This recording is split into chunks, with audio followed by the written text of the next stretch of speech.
We're going to start off with the most important question. Would you mind sharing your journey and how you came to your faith in Christ? Sure. It starts probably going all the way back to when I was a kid.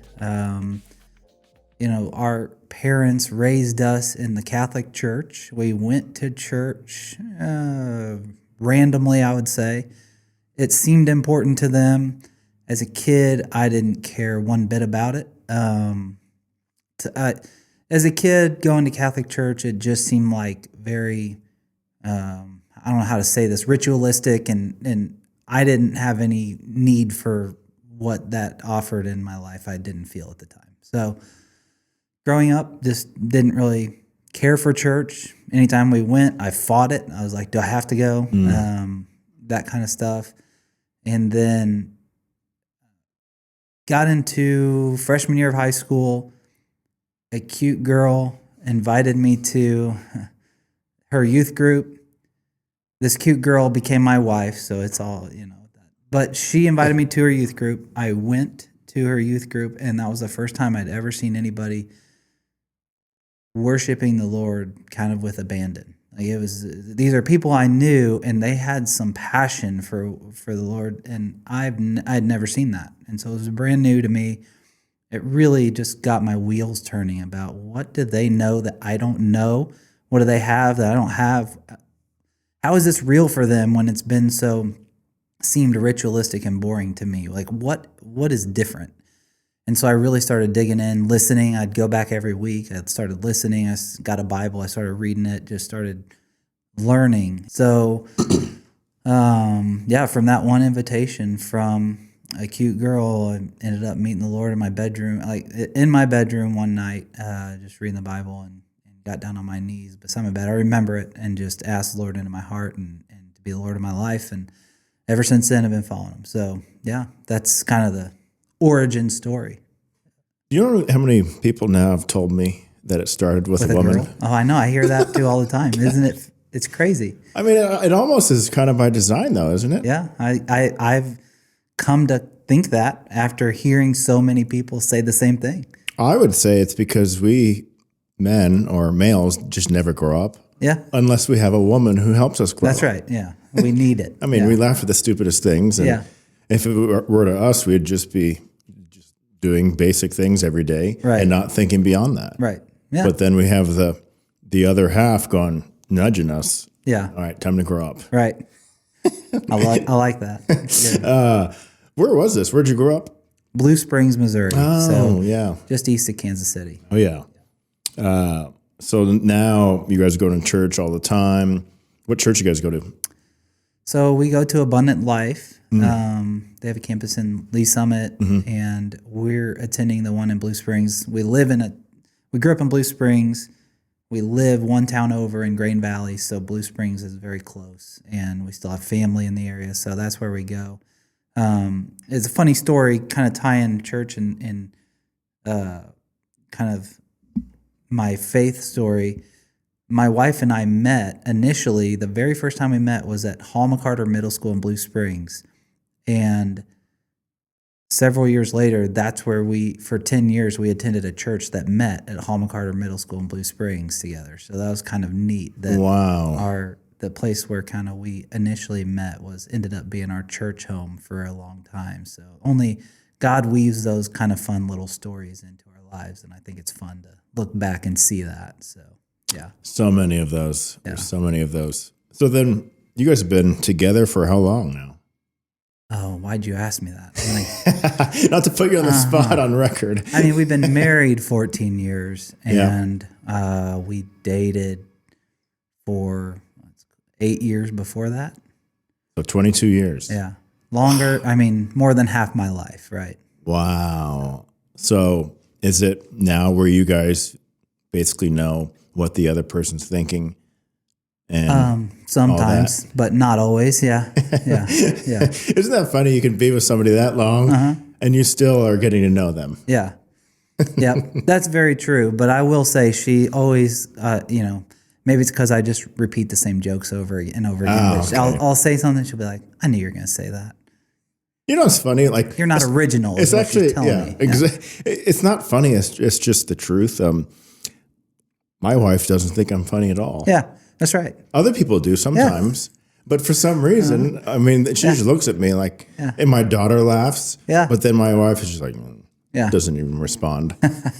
I know it as someone who likes to enjoy life, and I get joy out of other people responding, laughing and stuff, and having fun. Well, it is one of my greatest joys when I can get my wife to laugh. Right.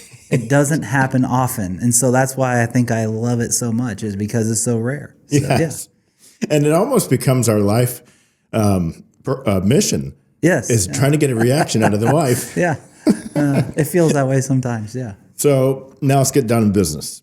What does Brown Industrial Part Service do? Yeah, so we source and deliver parts for industrial plants. So there's a lot of these plants are large enough that they have an entire maintenance operation inside of them to maintain the plants. Okay. And so they have people in charge of purchasing. Sometimes they'll have engineers who are, piecing together. Maybe some big machine went down and this engineer's got to go figure out, what part caused it. Can they jerry-rig something together to make it continue to run? Because every minute that their machines go down, I mean, that's lost dollars for these plants. And so we serve these plants. Basically, we get them whatever they need when they need it. And we try to just pride ourselves on service, and being extremely reliable. The problem in these organizations is they work with a lot of vendors who are just not reliable. And they're used to that. That's the norm for these people, is to deal with people who are not reliable, who don't do what they say they're going to do. So that's the norm? That's the norm for a lot of these people. So that's kind of who we're competing against. And so we just take the approach that we're here to serve people. I mean, that's why business exists, to serve. And so we just take that all the way and say, we want to be extremely reliable in serving you well. And so that means we're open and honest with communicating. We're open and honest on the front end with customers, vendors, all along the value chain, because we want to be a good partner, not only to customers, but to vendors and to communities and everybody else that we interact with. So but yes, we serve mostly these large industrial plants with maintenance operations. So when you say reliable, what would you attribute that to? What would be one action that you guys are focusing on, so then your customer is saying they are reliable? Yeah, so our responses to incoming requests. I think that's one big thing where these folks, I mean, again, they're in a position where their job is to get the machines running or to make sure that the plant is running optimally. And so if they reach out to us with a request, that's our priority, is to take care of that request and at least respond to them and let them know, hey, we're working on this. We expect to have a quote to you here soon, or give them an idea of what to expect, because they have to plan around that. That not only, this machine being down, now they may have 5 guys that work on that machine or off of that machine. And so they may have to replan work for those guys for a whole day, 2 days. They have to know, like, when is that machine going to be back up again? And that sometimes depends on us getting back to them. And so we try to be really responsive and honest in our communications about when we can expect things to come, or whatever the case may be. But we're trying to just do what we say we're going to do all the time. And it's so silly. It sounds so basic, but there's so many businesses that don't do a good job. Oh, my goodness. I mean, I could talk about that for hours, but it seems that just responding quickly, whether it be, I mean, even if it's just, hey, I got your message, we're on it. Right.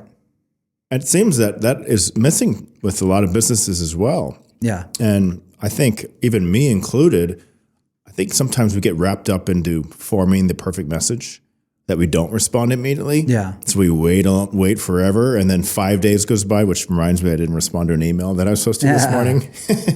But if it takes you less than 2 minutes, right? It's the getting things done mentality of, if it takes 2 minutes or less, just respond. Right. Hey, I got your message. We're on it. I'll get back to you as soon as I can.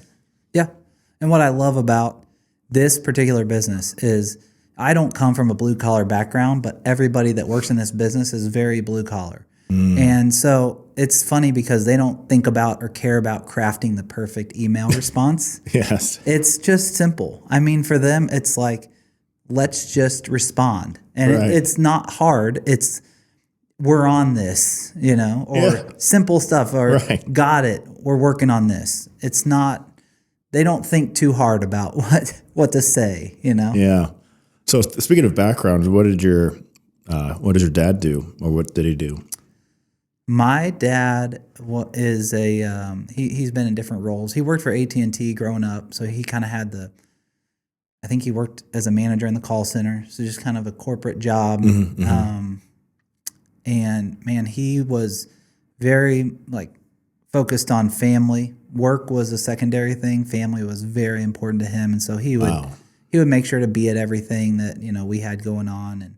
And so he worked at AT&T growing up, and then probably when I was about must have been 15 years ago, he took a job at U.S. Foods. So he became a food salesman. He'd go to restaurants and sell them foods. New job for him. He had a buddy who kind of ran the sales organization for U.S. Foods in Kansas City. And so he took that job, and now he's manages a team in the office. He decided the sales role after doing it for about 10 years he got burnt out on it, I think. But yeah, so I kind of, if I look at my parents and how that impacted me growing up, as far as looking at their work, which I think is kind of what the question was. My dad worked the corporate jobs and was very wasn't focused on career or advancement in his career, but was focused more on family and making sure that he was at everything. He would expense his career. He would expense his career for family. That was just what he would do. My mom, while she was also very present and focused on family, was much more career driven. She was a CNO Chief Nursing Officer at Centerpoint Medical Center when they opened that hospital. It's a large hospital in Independence, Missouri.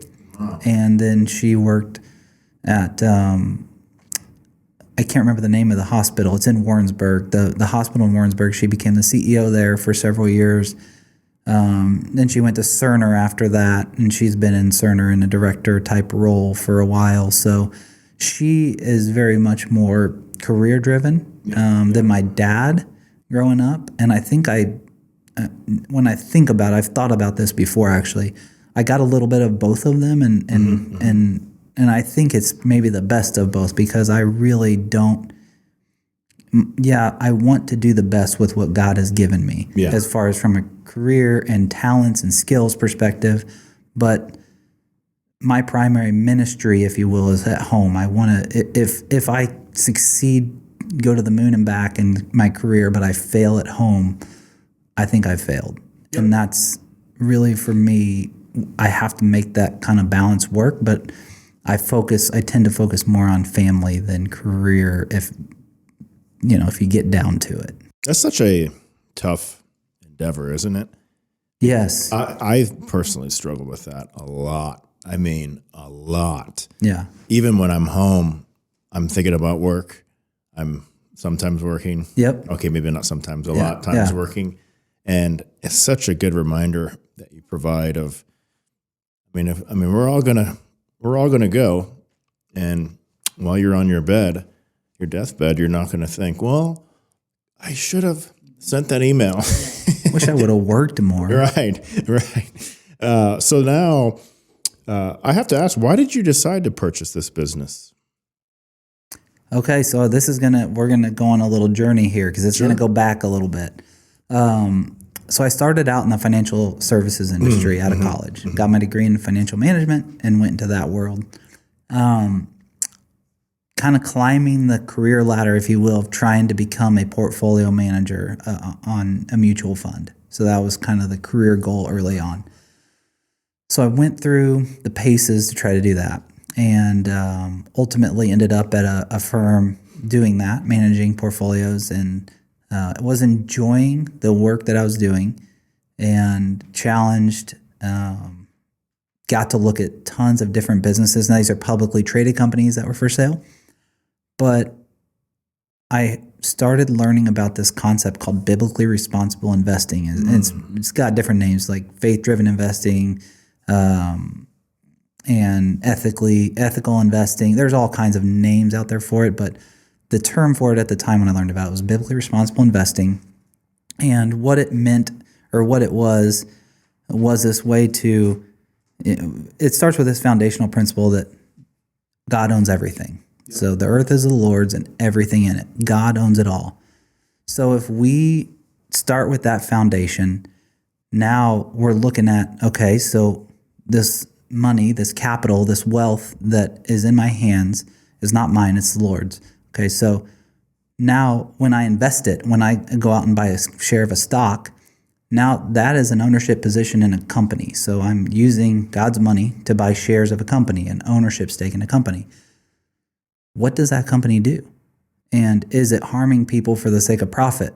Are we harming the very people God calls us to love with the money that He's entrusted to our care? This was like revelatory for me at the time. I was just blown away. And so God spoke to me through that period, and ultimately I became a reluctant entrepreneur is what I call it, where I didn't know anybody who was doing this type of investing in Kansas City, but I felt a deep conviction. And so at that point, God kept using the phrase, why not, to convict me to go out and start a firm that did that.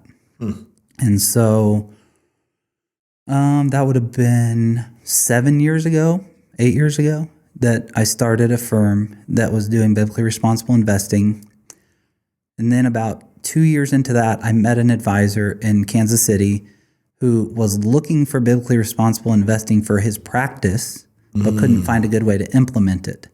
And so we got our heads together and we created a platform or another business basically where we built these types of portfolios that we could then basically provide to advisors. So wherever so we have several advisors, I'd say. So this would be like an add-on to their current business? Yeah. So no, it would be Or something replacing. they would implement in their business. So a lot of advisors, this is maybe, I should back up. A lot of financial advisors don't actually manage their own investments. Sure. They outsource that function to a third party. Right. So we would just sit on the platform and be the portfolio manager that they outsource to. If they want these kind of like biblically responsible or faith-driven type of portfolios in their practice.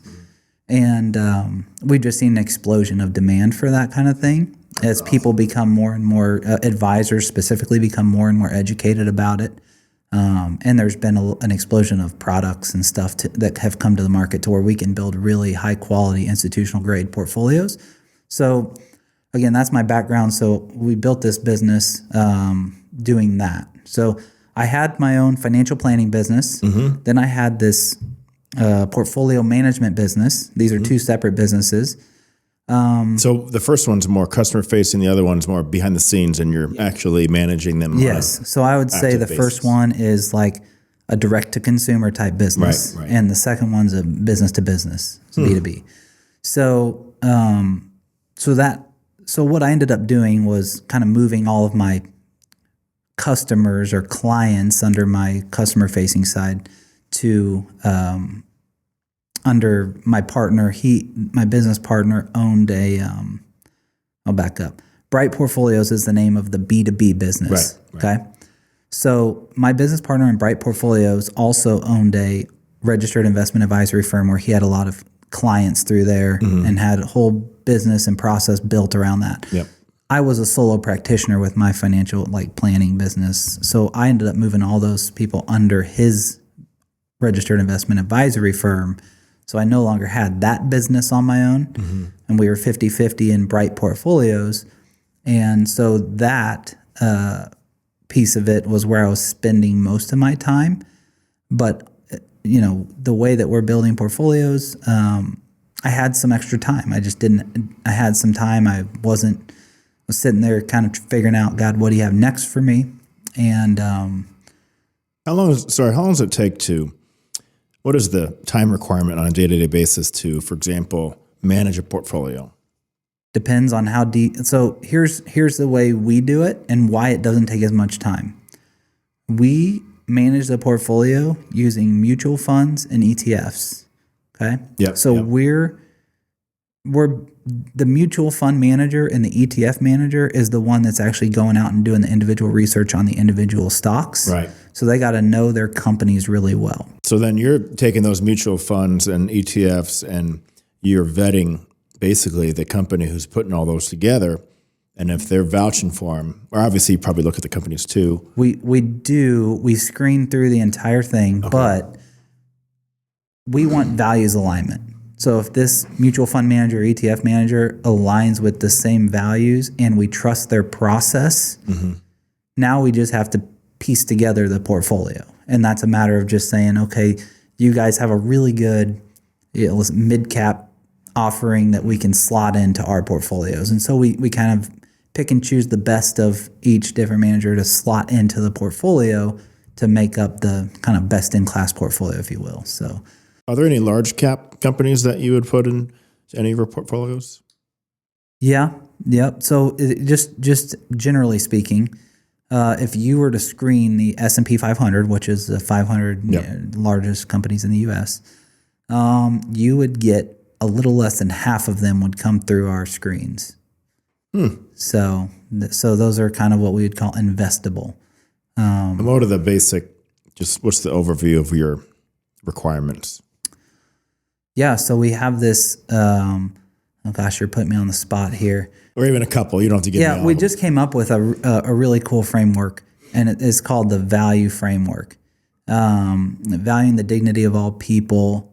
I'm going to have to, I'll just have to give you some screens that we run, but that's kind of how the value framework is how we think of it. Yeah. Tactically, screening wise, some of the screens we put in place, we just don't invest in companies that are involved in any addictive behavior. So whether it's gambling, tobacco, Starbucks. Yeah, they won't come through the screens for many reasons. But yes, but Starbucks is no that I've heard somebody say, I can't remember who told me this, but oh yeah, you're drinking coffee, the acceptable Christian drug. Oh my! Wow. I mean, there's a little truth in that. I have to say that's pretty good. So anyway, so like any type of addictive behavior, we screen it out because we don't want not that like, hey, if you want to go play a game of cards with your friends and put $20 on the line, cool. But literally casinos and places that make money from people who gamble, they depend on people's addictions. Sure. So there have been studies done on this type of stuff, like over 80% of their profits come from addicts. And it's just sad. And I would not want to, I don't feel like God has called us to own businesses that harm others for the sake of profit. I mean, isn't that what the Bible says? Right. So we look at that and we just say, no, we're not going to be involved in that. We look at, anything to do with abortion, whether it's manufacturing abortive fashions or tools used in abortive procedures or giving to Planned Parenthood, things like that. We just, we screen those companies out. Seems like a lot of companies support Planned Parenthood. Yep. There's a lot of political pressure to do so. So what you'll find in biblically responsible investing is that once you go up the size spectrum, so the bigger companies feel the political pressure, and so they're giving to so many different things that they usually don't come through the screens. Once you get down to like mid caps and small caps, smaller companies, most of them come through our screens because they don't have that political pressure. Well, I mean, that makes sense, right? Yeah. The bigger you are, the more eyes on you, and obviously the more pressure. But even Warren Buffett, he said, I remember that if he were to invest for his wife's retirement, he would just put it all into I think he said all fund or even S&P 500. Yeah. I remember he talks a lot about S&P 500 low-cost ETFs. Yeah. And just not looking at it. Right. So maybe, I mean, there's the truth to that, but just cut half of them out and then start there. Yeah. So when we build our models, we take cost into account, but you get what you pay for too. Because if you have a really good active mutual fund manager that adds value, if they add 5% of value per year and you have to pay for 3% a year, I mean, it's worth it. Now, none of them are paying, right? None of them are charging that. It's like 1% is generally what they're charging. So because I've heard many different things with this, but the general consensus usually is stay away from mutual funds because of the fee and stick to the low cost ETF. But you're saying that the fee will be worth it with mutual funds because of the performance of the actual manager. If it's a good manager, that's the caveat. So that's where you guys come in and vet these managers? Yes. Yeah. So we have to vet the managers, and really we only use 2 mutual funds in our models, and we use 7 or 8 ETFs. So we do use a mix, and it depends on the manager. It depends on what they do. But for the most part, yeah, it comes back to what is investing. What is investing? Are you investing in this nebulous stock market that moves around on a whim? I call it the global casino. Right. So, or are you investing in businesses? And that's the difference. If you view it as investing in businesses, and you might have a manager who has some sort of information advantage in a certain industry or sector, and you feel good about that, and you feel good about their process, then yeah, it's okay to allocate some capital to that manager if you think they have the ability to outperform based on their information advantage. It's because they're looking at the businesses and saying, why is this business priced the way it is? Is there mispricing here? Are we able to get this business cheaper than what, because Benjamin Graham, I don't know, he's the mentor to Warren Buffett.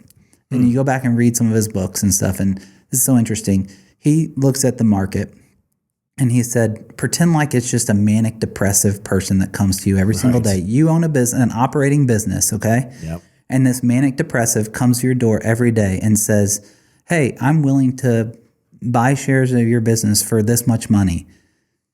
Or I'm willing to sell you shares, I can sell you more shares for this much money. Or whatever he's coming at you with that day. You would be best advised to ignore him most days and just focus on the operating results of your business. Right. But there may come a day where he's either so manic that he's so excited that he's offering you a price you can't refuse, and so you need to sell.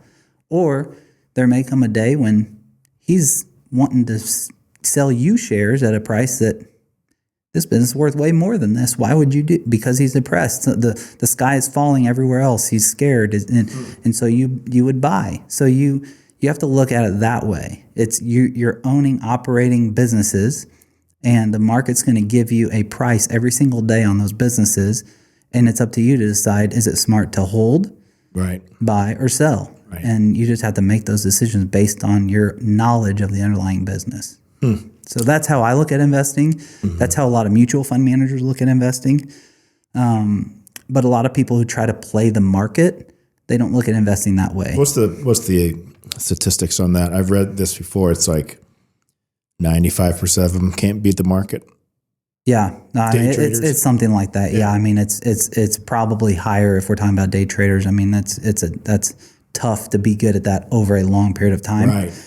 You could be good for a year, even 2 years, but for 10 years. Right. And then would you say that the day traders are closer to, New York, where everything's happening?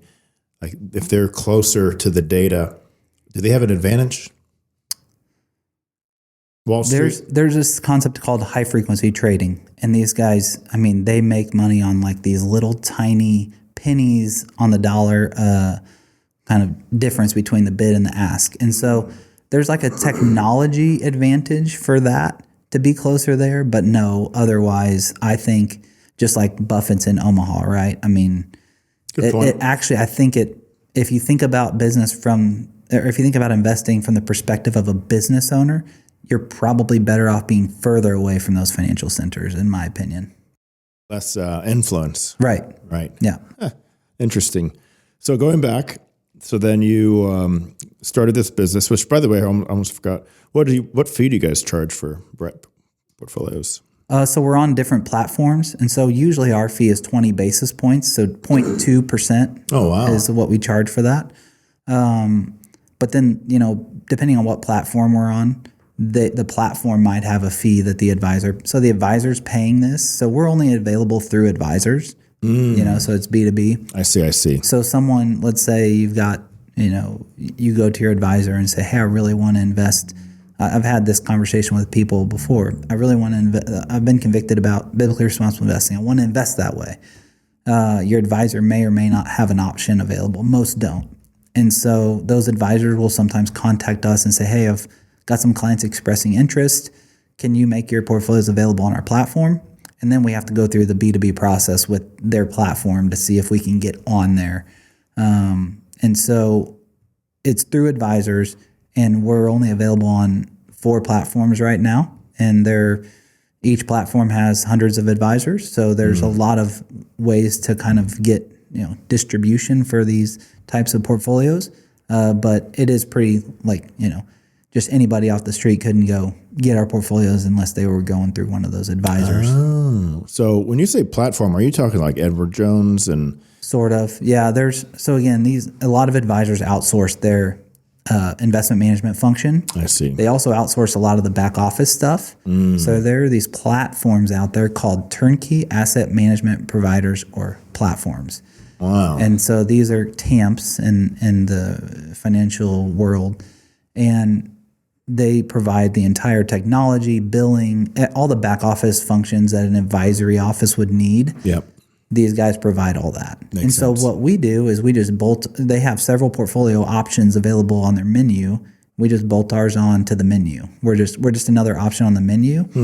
And so advisors on their platform, to that platform, it's saying, hey, we now have a biblically responsible investing option they can promote to all their advisors, and it's a value add for them to add us to their platform because some of their advisors may be asking for that. So that's how we kind of get on these platforms is through kind of personal relationships or through different avenues that kind of come up in conversations with these providers. What a great idea. So after setting up Bright Portfolios, what would happen after that? Okay, so yeah, we were getting to why in the world did I purchase an industrial parts business? Yeah, and you're a financial. All right, it's weird. It seems weird, but really now that I think maybe a little more background on, you have more background on the biblically responsible investing aspect. Yep. So that informed this idea of buying a business, and so I'd been hearing some people talk about buying a business and what that looked like, and I'd followed a couple people who had done that, followed kind of their journey of doing it, and just kind of talked to them. And so I, just learning from their experience, it seemed like a fantastic way to take this idea of biblically responsible investing and put real skin on it. So it's taking this idea of, we want to invest in companies that care for people, that really truly value their customers, suppliers, communities, and employees. Like, we want to own those types of companies in our investment portfolio. The problem is you don't have any direct impact on that. You can't make changes. Like, there's a management team in place. You just have to trust that they're going to continue to do that, or hope they do. Now here is like, let's take this like kind of theory, this idea that we're sort of implementing over here, but let's like make it even more real, and let's put real skin on it. And so that was where I felt God leading, was just buy a business, and you need to work these things out in the real world, and with people who them, their families. Like, you're going to end up meeting these people's families. You're going to end up knowing these people on a deep level that you wouldn't know the workers of the companies you invest in your investment portfolio, right? So that was an exciting prospect for me, because I really do believe that business exists to serve people. Yep. And that's why we're here. I don't know, it's why you do what you do every day. It's why I enjoy the work that I do, is because I get to, in some small way, serve some people in our community. And I think a small business touches so many lives, and that's what's exciting to me about it. So you have zero background in industrial parts and services. That's correct. So then What exactly about this business made you pull the trigger? So it took about 2 to 2.5 years looking at businesses. Wow. I looked at several, got close on a couple, made a couple offers, got close, and just for whatever reason, a couple just didn't work out for different reasons. And so continued looking. This one came along, and initially me and the owner really hit it off. And we still have a wonderful, in fact, I had lunch with him right before coming here. We just have a great relationship. We have lunch once a month. He's called me his brother from another mother. Like he's 65, I'm 37. Like we're not generationally, we're in totally different generations, but we are like brothers. Like we enjoy the work, we enjoy the people, and he built a wonderful business where he cared for people. And that was very evident throughout the process. The kinds of stuff he did, most people don't do. Like the day before we closed on the business, he went and got the work truck serviced. He got it cleaned. He got all these things, and that was not part of the agreement. He didn't have to do any of that. Like he just chose because he wanted to leave it better than he found it. He wanted to make sure, that it was like. That's just classy. Yes. That's a classy. He's a classy guy. Classy gentleman right there. He is. And so I can't think of a better way to describe him. I mean, he really is. So I've loved working with him. To me, in these types of things, that fit is very important. This is not just a business transaction to me. It's not just that to him. This is a relationship. And so we want to continue that relationship, and it's been wonderful. So that was one of the big things. It was me and him just hitting it off from the very beginning. It was very different from any other kind of buyer-seller call that I ever had with any of the other sellers that were looking to sell. So that was a big part. And then just once I learned more and more about the business, I loved how the business is very relational. So the service that we provide, we have really good relationships with our customers. That was a big deal to him, and that's what carries that business forward. I mean, I love how it's in an industry, or like we talked about before, it's kind of sad, but it also is our opportunity where the bar is low, right? Right. Where these people our customers are not used to being served well. And so if we can do that, we'll continue to have customers. I loved how it's a very low inventory business. So it's weird, but we don't stock hardly anything at Brown Industrial. So we're a parts company that has no parts. So we probably just connect the dots. Correct. We have a huge list of suppliers and vendors that we've worked with over the years, and we know who to call when one of our customers calls us and says, "Hey, we need this part." There's 3 suppliers off the top of not my head, but the people that work at Brown Industrial. They've got 3 people on the top of their head that they already know we need to call to get these parts, and it's in our system too. I mean, if they left, we have it in the system. People could look it up too. So it's been really fun. It's all learning. And so one of the things I'm optimizing for in this whole transaction, because I could have went out and tried to buy a company in the financial services space where I have experience, right? That would have made the logical. Most sense. If I was optimizing for return on investment, that would have made sense. But I was also wanting to learn. I wanted to learn something new and kind of personally just grow. And so I think we have a unique opportunity as believers. This is what I firmly believe, to view risk differently.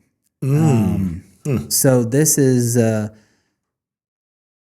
because what is failure? What is failure? I'll ask you, what do you think of when I say what is failure? I'd say missing an expectation. Okay. And I would say most people think their first thought is financial or some sort of what you said in a way, but some sort of financial or public failure, right? But even missing an expectation, let's take that. Is it painful? Yes, it's painful to miss expectations. But I would argue that I think most people draw closer to God, and God can strengthen our character more through those times. And so if that's the outcome, then is failure really failure? That's, I guess, the point I'm trying to make is we can view risk differently because failure is not failure for us. From a worldly perspective, what failure looks like can be great gain to the believer. So, yeah. So walk me through, how do you assess risk?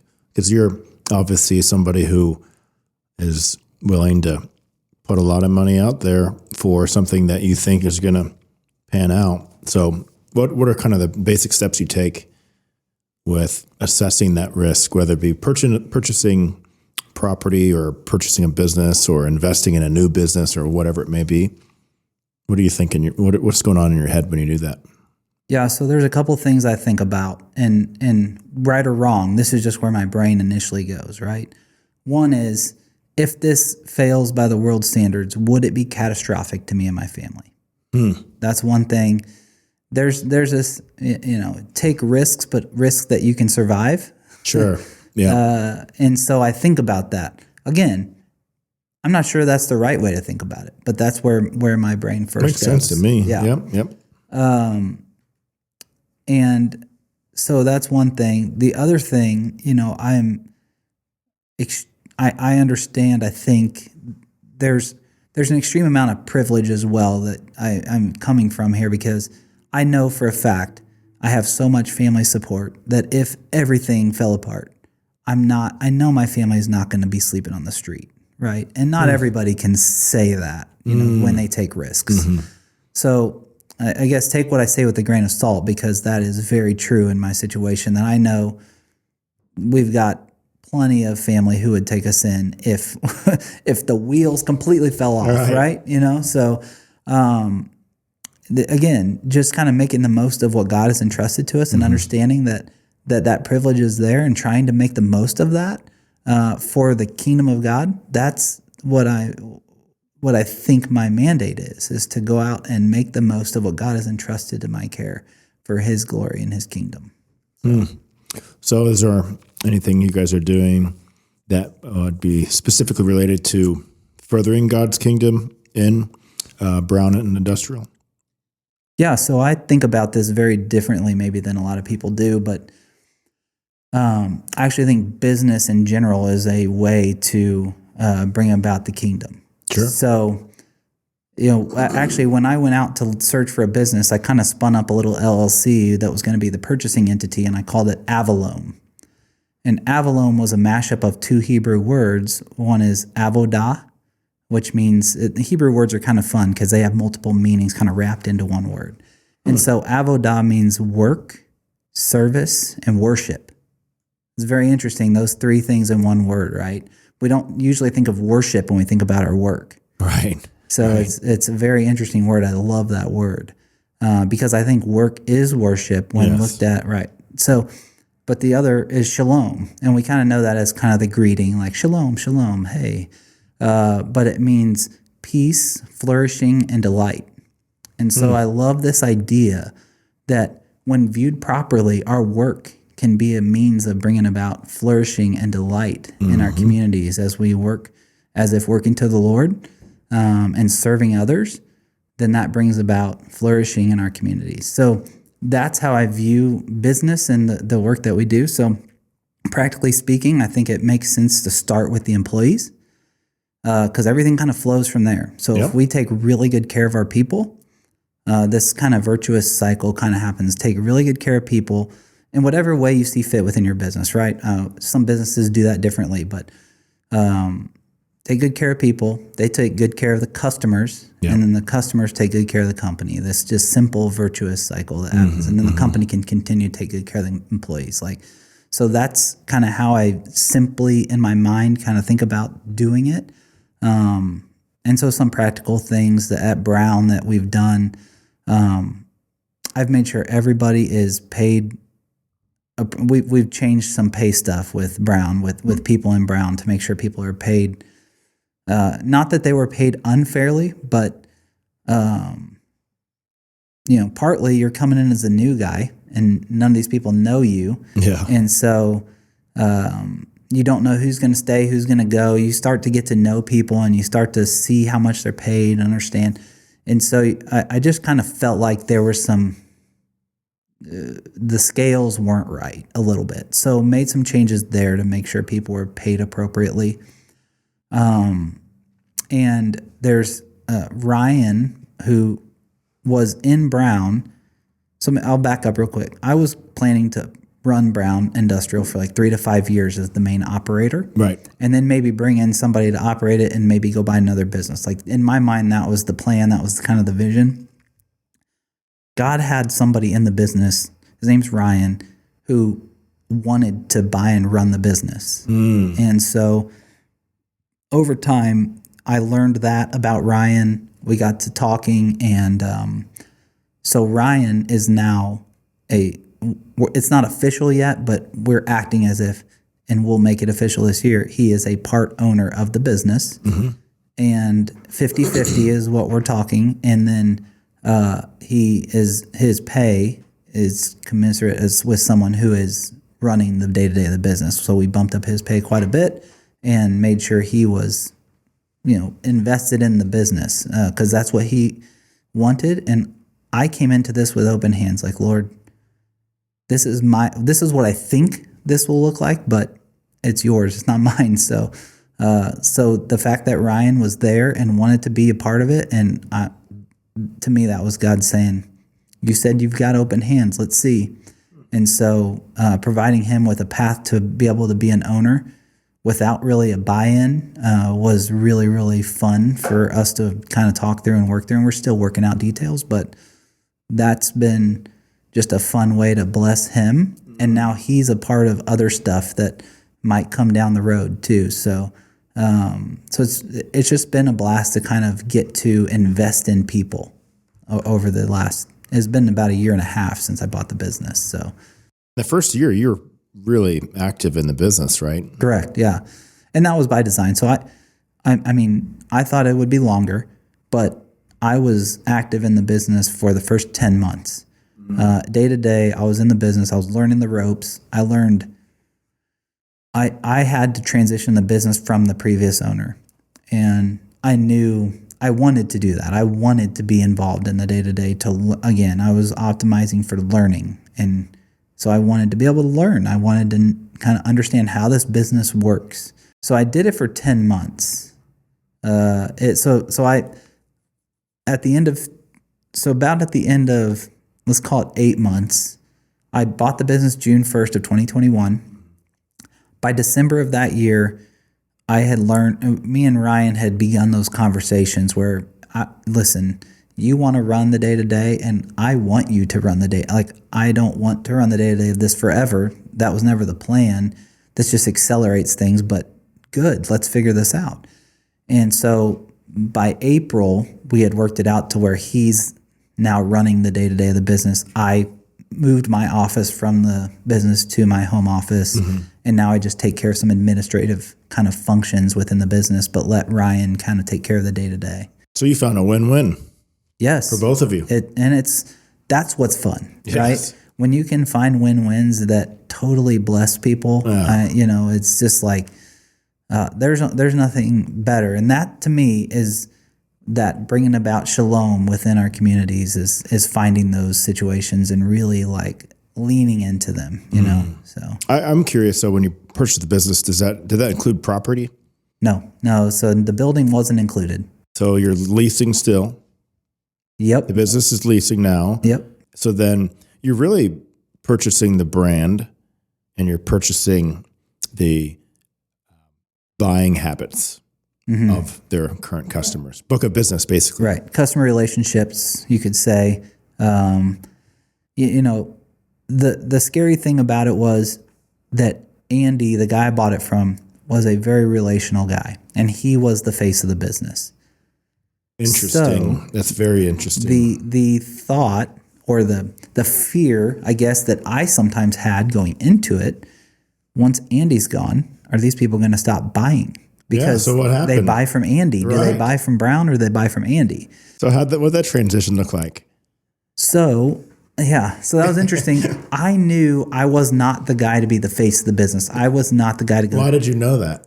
Because that's not my skill set. I just know that's not my skill set.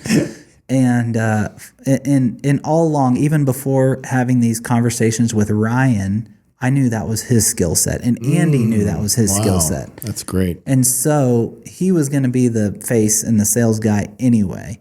And so from the beginning, I went and met all the customers with Andy, but then we just said, hey, we announced Andy's selling the business. This is Ben. He's the new owner, but your new point of contact will come around. I'll come around. Andy said, I'll come around with you next week or whatever, and you'll meet Ryan, and he'll be your new point of contact with Brown. So we positioned it that way to where I met everybody, but I'm not the face, the sales guy. I'm just kind of the owner in the background. Well, it makes sense, because if you don't want to be in the day-to-day, doesn't really make sense to be the face. Right. How many employees? There are 9 people in the business, and then me. So how do you juggle? What do you have? 2 businesses now? Yeah, just 2. 2. Yeah, we're under contract on another one. I was going to ask you that too, but before we get into that, how do you juggle both? Like, how do you manage both, and then also keep your family and home as the top priority? Yeah. So I'm not real strict about it, but I schedule my time, and I block time out for my family and during the day. So working from home is a huge blessing. I love it. Some people hate it, but I am all for it if you can do it, right? Some businesses, there's no way to work from home, right? So you know that here. Right. You teach live classes, right? Like somebody has to be here to teach them. Hold on, guys. I gotta go. I gotta go tend to my son. I'll be back for class. But I love the fact that I could be going hard at work in my office. Yeah. And then 5 minutes later, I could be rolling around the floor with my kids. Like, that's and I love those spontaneous little breaks in the day that happen. So you can get right back into work though after that. I feel okay doing. So I'm not in a position where I'm doing a lot of like creative work. Sure. Or I'm not doing a lot of that kind of stuff. So there's not like I don't feel the need for like some creative flow state that needs to happen where I have to get into real deep. Like, I know there's this deep work, and I try to block off time to where my blocks are like, if I'm trying to do something that requires more of my attention, I try to block off an hour and a half at least for that, just to get me enough time. But I welcome the kind of interruptions that happen throughout the day, which is, I don't know. I don't think most people probably do, but again, it kind of goes back to, what am I going to regret? Am I going to regret yelling at my kids for coming in while I'm trying to do some piece of work that may not even have any eternal value? Or am I going to regret not playing with them? That is such a hard thing to manage, because yes, I know. I'm so guilty of this. I'm in the middle of like really high intensity, like mind focused work. Yeah. And then my son comes in and hits me. Yeah. And I'm like, oh, hold on. Yeah. I got to finish I'm this. guilty too. 2 hours later. The same thing sometimes. 2 hours later, he's off on his own. I just missed the opportunity. Yep. Yeah, I definitely can get on the board of the guilt with that. So tell me about this new business or the next business. Yeah, so I can't share a whole lot because of confidentiality stuff. Yep. But yeah, we're looking at an electrical parts business that's kind of it would operate separately of Brown, but it would be it's amazing how many things are similar. Just the customer relationship piece, how they've grown over time. Is there inventory? There is inventory. Wow. So that's the big difference. They're almost identical in almost every way, except for this place has quite a bit of inventory. And it's a little bit of part of their value proposition. So generally, though, the customer value proposition is very similar. They sell to a little bit of a different customer set than we do. So there might be opportunity to kind of cross-sell or kind of have some revenue synergies, if you will, on something like that. But we're not going into it counting on something like that. It's just a very interesting business and very close to what we already do, that it makes sense. And initially, this business came along we got a email from a business broker saying, hey, this business for sale. We thought you guys might be interested, given what you do.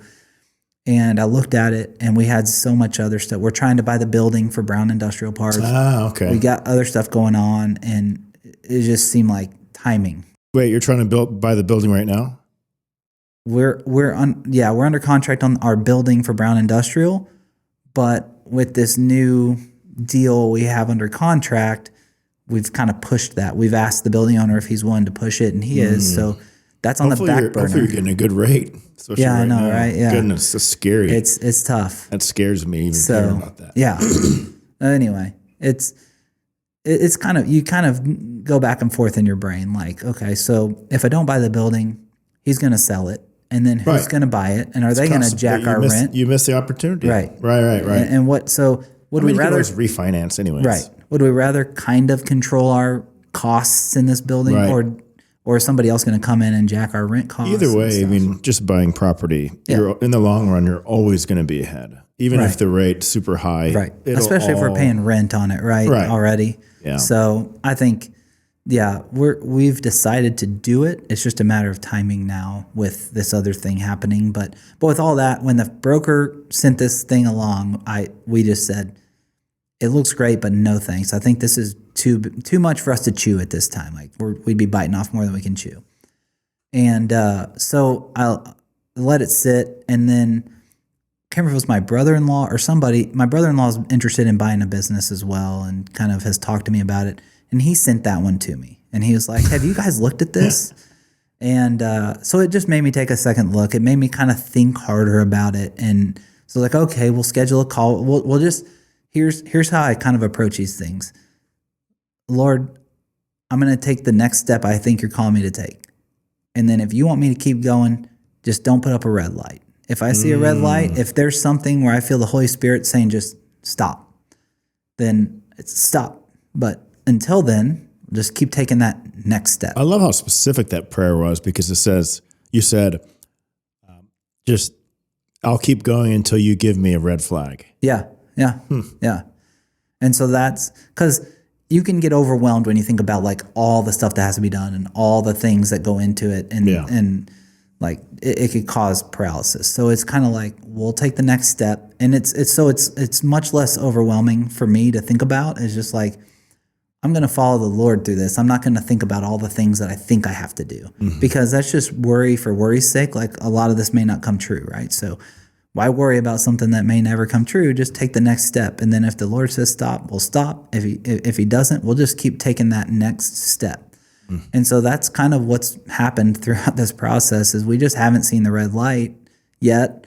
Not that it can't still come, but yeah, once I looked at it deeper and had a call with the sellers, again, that was just one of those, me and Ryan had a call with the sellers. So bringing him in on this one now, in this journey, again, just as a way to kind of bless him. And he's thinking differently about business now than he was before. Like he's thinking a lot. It's just fun.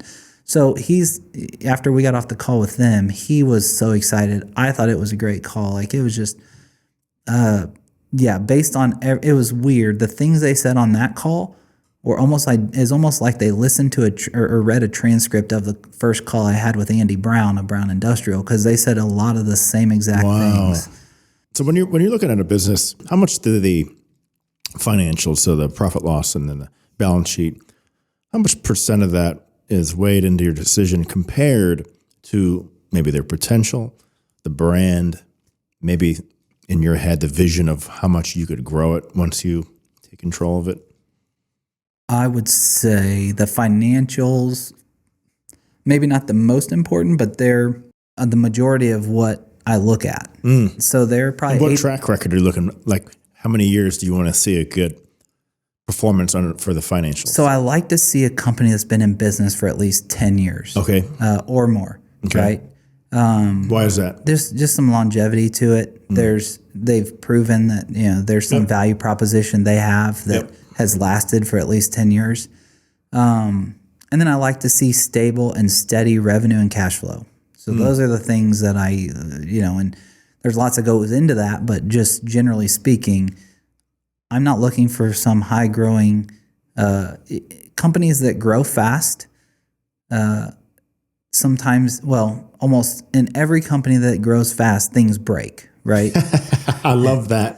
Yes. So It's like a car, right? Yeah. You're trying to really push it hard and hard, and it's going fast and fast, but then the engine blows. Yes. Because you're pushing it too hard. Right. And so we're looking for slow and steady and companies that spit out some good cash flow.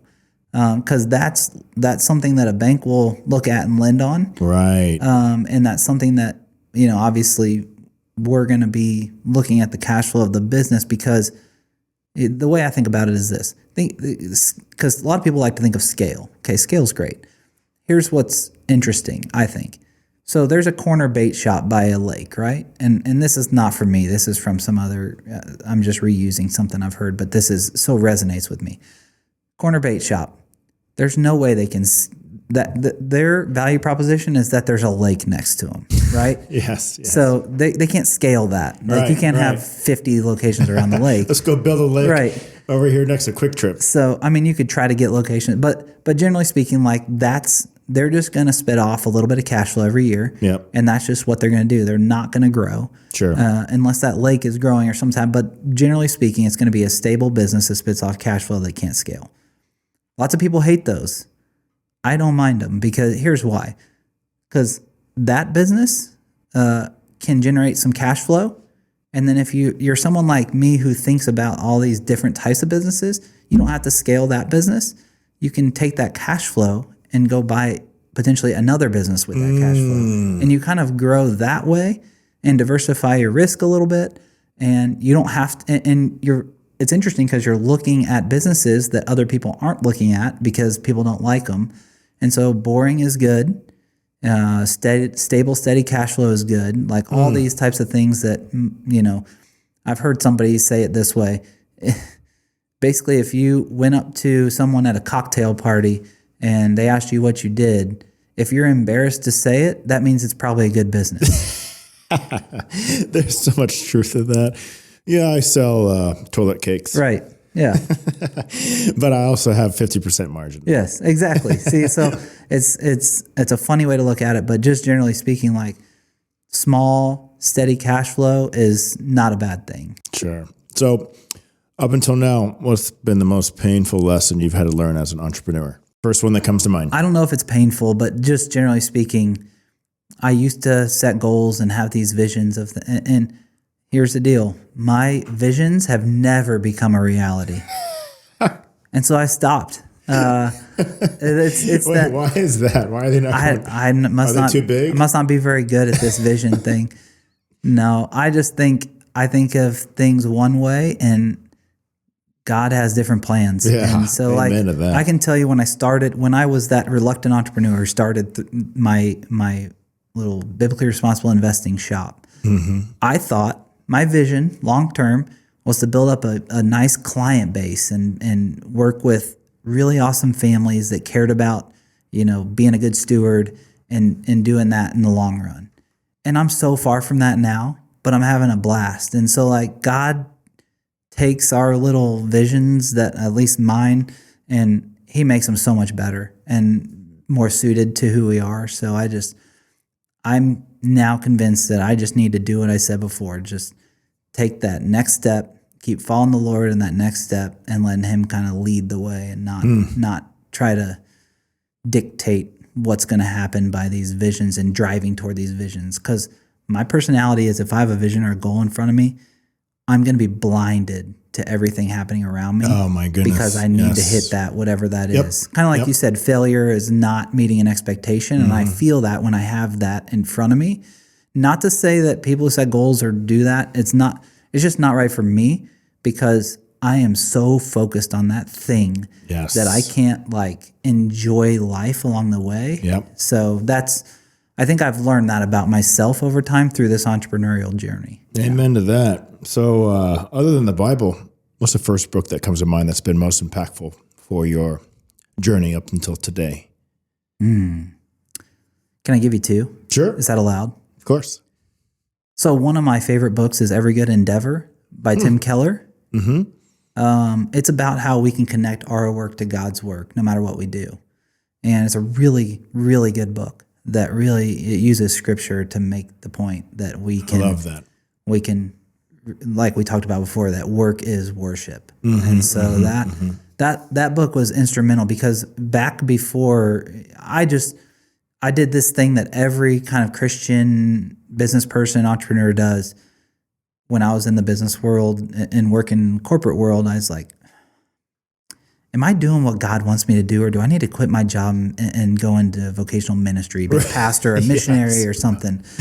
And that book was instrumental in helping me change my kind of frame of mind around that. So there's almost a little guilt sometimes. I mean, I'm just speaking for me is that I'm not a pastor. Yeah.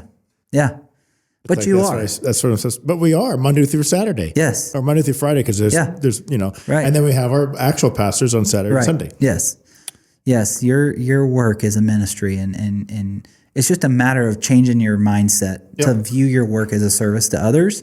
You can have the most menial, boring job in the world, but if you view what you do as truly serving and loving your neighbor, it can invigorate that work. So I think it's a great book for helping people kind of connect those dots.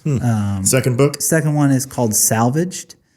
And it's a book, it's really not well known, but it's a book about basically this guy who grew up his dad owned a junkyard, and he kind of took it over as he got older, but all the business lessons he's learned through life, and it's just a fun book to read because he kind of challenges some widely held business notions, so to speak.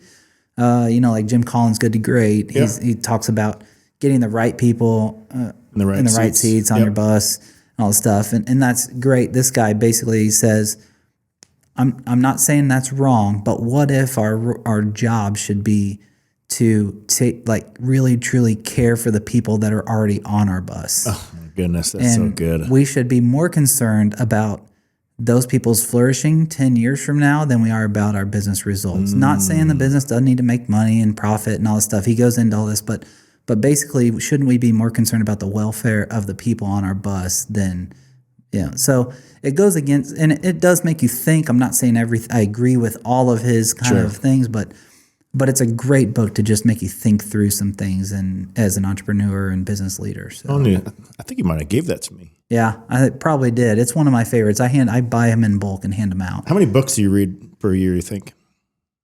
Probably 40 to 60, depending on the year. 40 to 60? Wow. Have you always been a reader? Yes. And you were, we didn't even talk about this, but you were a college baseball player too. So you're a high-level athlete. No, high level, Division II, high level. No, I mean, there's Division III too. That's right, No, it was fun. I had a blast playing ball. And again, it goes back to this, though. When I think about the playing days, it's like, sure, I miss playing ball. Sure. But what I really miss are the relationships. And I think everybody else on the team would say the same thing these days. Like, the relationships were just so fantastic. This is what's cool about what I think relates to business. When you're in the trenches with people and you really work hard together to achieve something, and it's not easy, there's deep and lasting relationships that can be formed in that. And so that's what I miss about baseball, but I get it in the business world now. So, So then when you were younger, were you a reader? Because I wasn't. I hated reading. I hated anything with books. Just wanted to run around and I don't think I read a lot when I was high school or younger. When did you start? Probably in college. And what caused that? I can't answer that. I have no idea. I remember, I was studying corporate rec and wellness. I wanted to be a rec sports teacher because in high school, my rec sports teacher played, all he did was beat kids in ping pong and pickleball all day. So I was like, that's a good job. So I was heading toward that. And then my mom handed me a book of The Total Money Makeover by Dave Ramsey. And so it started me down this path of budgeting, and I got really into it for some reason when I was in college. I wish I would have. Yeah. Well, you don't have much to live on, so you're trying to make the most of it. Yeah, I remember those days. So that was really fun for me to try to figure that out. But anyway, that led me down the finance path after that. So just kind of, I think once I read that book, I probably just started reading a bunch of books on. I did read a lot of one summer in college. Once I was a little further down the road, I read a bunch of books on real estate investing and went out and bought a property in Kansas City and wholesaled it. So I just flipped the contract to a rehabber and made some money and moved on and thought, Goodness. wow, everything that came together on that, I don't even want to try to do that again because I'm not sure it would all come together the same way. So, all right, last question before we end this is, do you have a life hack or a daily routine that keeps you focused and productive every day? I would say most days I block off time every single morning to spend time alone with God. That's the one thing that and some mornings I might have a coffee meeting with somebody real early where I do it a little later in the day, but I do not compromise that. You actually put it on your calendar? I put it on my calendar. You should put God on there. I put quiet time, but yes, it is my time alone with God. And how long is that? I have it blocked off for an hour and a half, but it's usually about an hour. Mm-hmm, yeah. Mm-hmm. So, and in a household with kids, yep, that gets a little tricky. Yeah. We don't have like a real good room to be like a room you go in and have a quiet time. So I'm sitting on my couch and my kid and I'm reading and spending time with God, and my kids might come up and ask me a question or something, and I tell them, "Hey, Daddy's spending time alone with God right now. I can help you, but can you try to figure something out with?"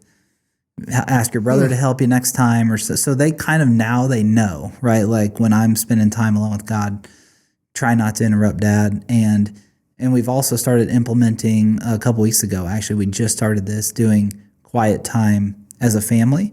So like 20 minutes, the kids and my wife and me of that kind of hour, we're just telling them, hey, you guys need to spend 20 minutes reading and not on the screen. Right. Not on screen. These are books. And then at the end of that 20 minutes, we all share what God's teaching us through his word that day. So that's awesome. I love that. That's a fun thing to do with your kids. 'Cause they come up with some cool stuff. And sometimes you have to like redirect them. Well, that's not really what he means here. But it's fun. I mean, it's so fun to hear what they have to say and what God's teaching them. Mm-hmm. And so I think that's a great practice for our family. Excellent. Well, I really thank you for doing this, and I thank you for our relationship and friendship. Yeah. I've learned a lot from you, and same. Thanks again for coming on here. Thanks for having me, man. It's been a blast.